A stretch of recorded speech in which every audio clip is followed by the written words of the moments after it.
Eh bien bonjour à toutes et à tous. Aujourd'hui on va réaliser un gâteau qui est un petit peu plus technique. On va réaliser un gâteau en forme de damier. Alors je dis un peu plus technique parce qu'il nécessite un peu de précision pour vraiment le réaliser, enfin avoir un joli damier qui ait de la gueule et qui rentre vraiment bien. Vous allez voir au final, si vous êtes méticuleux, vous prenez votre temps, ça va tout seul. Allez, place aux ingrédients et à l'action.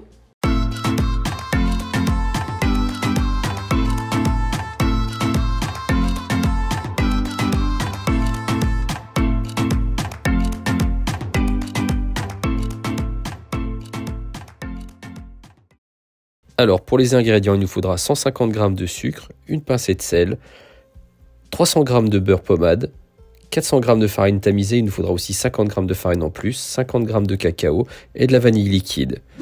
On va commencer à réaliser une pâte unique en fait qui nous servira pour donc la pâte à la vanille et la pâte au chocolat. Donc on la divisera en deux. Donc c'est pas très compliqué, on mélange vraiment tous les ingrédients ensemble. Et donc pour le beurre, il faut qu'il soit bien mou, bien pommade. N'hésitez pas à le mettre au micro-ondes pour qu'il soit vraiment bien mou. Et on met ça tranquillement au robot, on démarre tranquillement pour ne pas en mettre partout.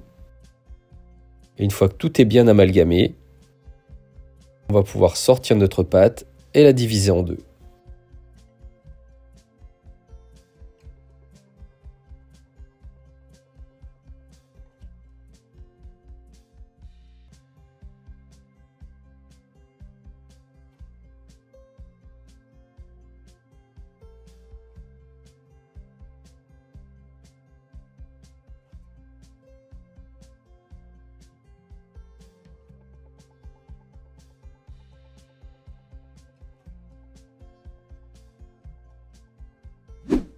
Ensuite, on commencera par réaliser une pâte à la vanille. Pourquoi on commence par la pâte à la vanille? Tout simplement parce que celle au chocolat va salir tous les instruments puisqu'on continue à utiliser le robot pendant toute la préparation. Donc là, c'est tout simple. On met simplement notre pâte et on va y mettre de la vanille liquide. Alors à ce stade-là, on pourrait incorporer tout à fait les 50 g de farine additionnelle. Chose que moi j'ai oublié de faire dans la vidéo, mais que je ferai un petit peu plus tard, je vous montrerai ça plus tard dans la vidéo. Et justement, pourquoi 50 g de farine? Parce que pour la pâte à cacao, on va rajouter 50 g de cacao. Donc comme ça, les deux pâtes font à peu près le même poids. Donc là pareil, on y va tout doucement avec le robot au départ, pour pas en mettre partout. Donc on a un peu plus de mal à tout mélanger avec la feuille, à mélanger vraiment bien les ingrédients. Donc là, je vais terminer de mélanger à la main.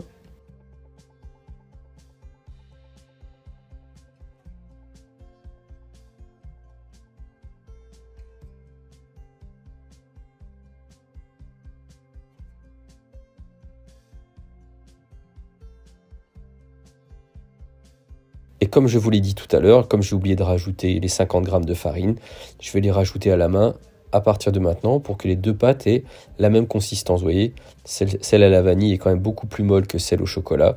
Donc on n'hésite pas et on rajoute de la farine, donc environ 50 g. Ensuite, nos deux pâtes sont prêtes et on va pouvoir réaliser notre damier. Alors là, dans la vidéo, j'ai changé de format. J'ai fait quelque chose d'un peu plus, on va dire, ludique ou didactique pour vous permettre de comprendre peut-être plus facilement. Alors n'hésitez pas à me dire si ça vous semble utile ou pas, ou s'il y aurait des choses à améliorer. Donc pour réaliser un damier, donc déjà on va définir à quelle épaisseur on va étaler la pâte. Donc là dans la vidéo, je peux régler mon rouleau à la hauteur que je veux, à 6 mm d'épaisseur. Donc il y a deux questions à se poser, c'est à quelle épaisseur je veux étaler ma pâte et aussi donc combien de cases je veux sur mon biscuit. Et ensuite il n'y a plus qu'à faire des maths pour pouvoir trouver la bonne dimension. Là, je vous donne plusieurs exemples. Donc, en vert, c'est ce qui est vraiment plutôt préconisé. En orange, ça passe. Et en rouge, forcément, c'est pas forcément la taille adaptée. Par contre, si vous pouvez étaler à n'importe quelle épaisseur, ce qui est quand même un tout petit peu plus rare, deux questions à se poser, c'est quelle dimension vous souhaitez que fasse votre gâteau. Donc, on prend le problème à l'inverse. Et ensuite, combien de cases on veut sur le gâteau. Généralement, on ne dépasse pas les 5 à 6 cases. Et ensuite, on va réaliser le biscuit. Donc dans la vidéo, on va réaliser un biscuit qui fait 3,6 par 3,6 puisque j'étale ma pâte à 6 mm d'épaisseur. Donc vous voyez, j'étale mes deux pâtes à 6 mm d'épaisseur. Ensuite, je vais tailler des bandes de 3,6 cm. Donc 6 fois 0,6, 3,6 cm. Ensuite, je superpose mes bandes en les collant avec de l'eau. Et ensuite, vous le verrez, c'est là que c'est un petit peu plus technique, vous le verrez dans la vidéo. Donc on va découper des bandes qui font 6 mm d'épaisseur pour pouvoir alterner les couleurs. Une fois qu'on a nos 6 bandes, on va pouvoir alterner donc le cacao et la vanille. Donc on superpose les bandes en les collant avec de l'eau et en alternant les couleurs. Si on termine par une vanille, on terminera la bande suivante par du cacao. Et maintenant, place à l'action et je vous montre ça directement en vidéo. Alors je vais le passer en version accélérée pour pas que ça ne prenne non plus trop de temps. Donc là, comme je vous l'ai dit, j'étale déjà mes 2 pâtes à 6 mm d'épaisseur. Donc je fais bien attention d'être le plus rectangulaire possible et d'être à peu près dans les dimensions que je vous ai indiquées, à savoir 20 cm de large et 35 cm de longueur. Donc je fais la même chose sur la pâte à la vanille.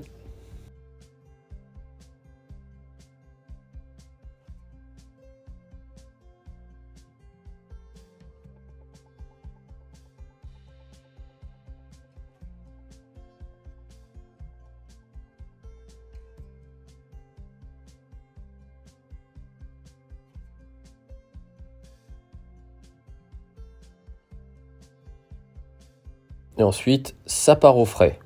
Après un moment au frais, donc on va pouvoir découper nos bandes de 3,6 cm de largeur. Donc avant de le faire, je fais vraiment des bords qui sont bien nets. J'essaye d'avoir des angles qui sont le plus droits possible.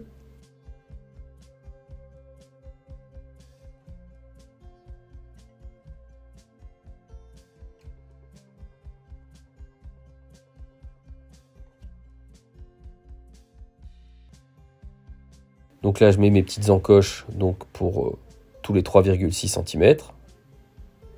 Ah, attention, quand on fait de la pâtisserie, on ne fait pas que de la pâtisserie, on fait aussi des mathématiques, comme vous pouvez le voir.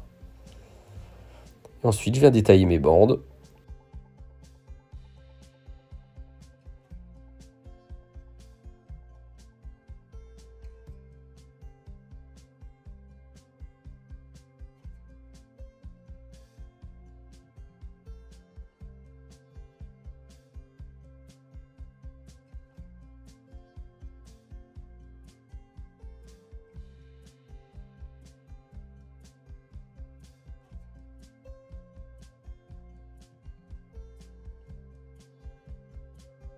Allez, on fait la même chose avec la pâte à la vanille. Donc on débarbe bien les bords, on fait des angles qui soient le plus droit possible. Et donc on taille des bandes à 3,6 cm.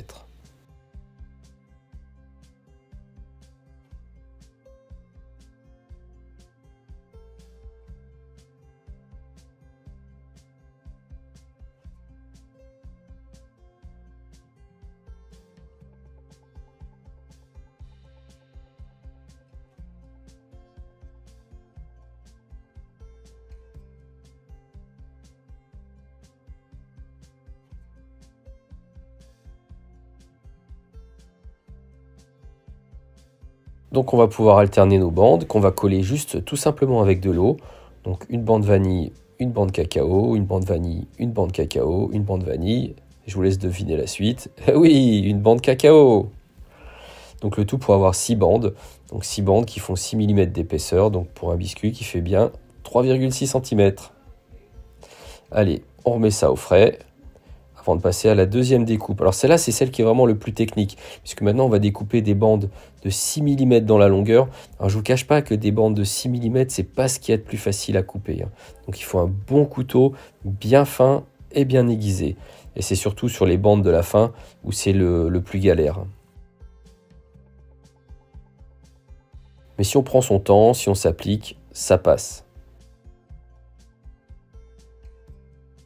Vous voyez, de première, ça va tout seul. Troisième aussi. Et là, ça commence à se compliquer un peu.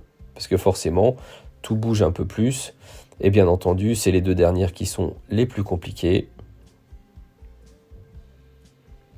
Mais on s'en sort quand même.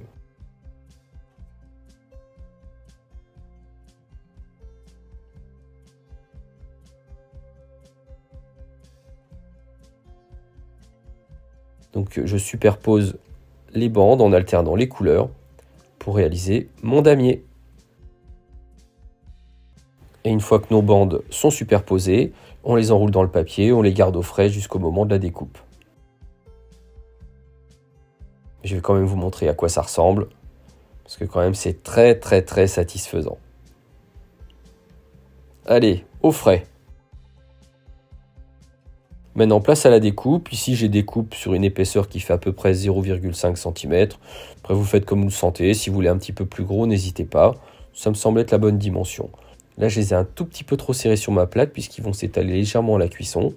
Donc, n'hésitez pas à les espacer un tout petit peu plus. Et pour la cuisson, vous les cuisez pendant une douzaine de minutes à 180 degrés à la sortie du four. Vous voyez comme ils sont un petit peu collés. Moi, j'utilise une spatule et je viens les mettre sur une grille pour qu'ils refroidissent.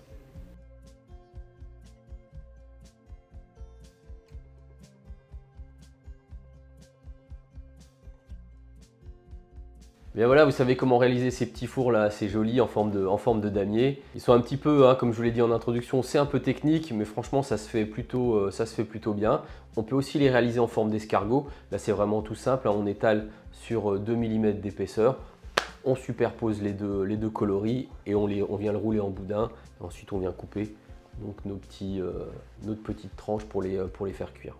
Et ben, je vous remercie encore d'avoir regardé cette vidéo et je vous dis à très bientôt. Au revoir.